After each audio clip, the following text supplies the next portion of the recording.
అదేవిధంగా మొన్న జరిగినటువంటి ఎన్నికల్లో ఇంత మంచి చేసి ఇన్ని రకాలైనటువంటి సంక్షేమ కార్యక్రమాలు అందించి మనం ఓడిపోయాము.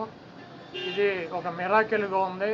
దేశవ్యాప్తంగా కూడా మన దగ్గర ఆధారాలు లేవు, అయినప్పటికీ దేశవ్యాప్తంగా మరి శకుని మామ ఎలా అయితే పాచికలు ఎలా కావాలంటే అలా వేస్తాడో అలా తెలుగుదేశం పార్టీ, జనసేన, బీజేపీ కావాల్సినట్టు అక్కడ పాచికలు పడినాయి అని చెప్పి మా పార్టీ కానీ, జగన్మోహన్ రెడ్డి గారిది కానీ, మాది కానీ అభిప్రాయం.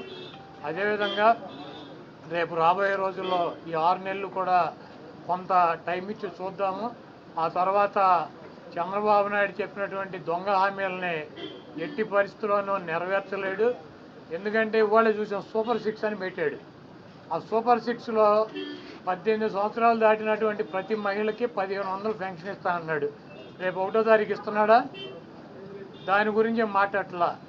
3 గ్యాస్ సిలిండర్లు ఇస్తా అని చెప్పాడు, దాని గురించి మాట్లాడట్లా. బస్సుల గురించి మాట్లాడట్లా. అదేవిధంగా బీసీ కానీ, ఎస్సీ కానీ, ఎస్టీ కానీ వర్గాలకి 50 సంవత్సరాలు దాటిన వాళ్ళకి పెన్షన్ ఇస్తానని చెప్పాడు సూపర్ 6లో. దాని గురించి మాట్లాడట్లా. అది ఎప్పుడు ఇస్తాడో చెప్పట్లా.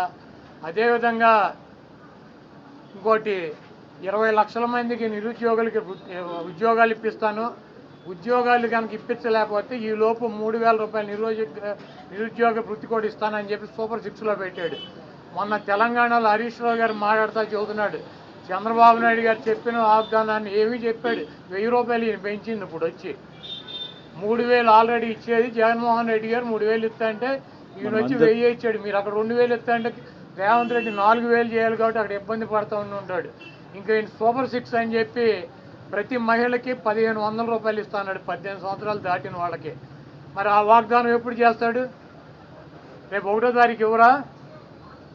కాబట్టి తెలుగుదేశం పార్టీ ఆయన ఇచ్చినటువంటి వాగ్దానాలను, చంద్రబాబు నాయుడు చేసినటువంటి వాగ్దానాలని పక్కదారి పట్టించడానికి ఊరికినే మొన్నేమో పోలవరం వెళ్ళి వచ్చాడు సోమవారం, మళ్ళీ గురువారం ఏమో అమరావతి వెళ్ళి వచ్చి అక్కడ ఎన్ని తిరిగి ఈయన కాలక్షేపం కబుర్లు, కాలక్షేపం మాటలు, ఊరికినే ఆయన వెళ్ళి అటు ఇటు తిరిగి రావటం తప్పించి ఎప్పుడు నువ్వు సూపర్ 6 అమలు చేస్తున్నావో స్పష్టంగా చెప్పాలని చెప్పి మేము డిమాండ్ చేస్తున్నాం.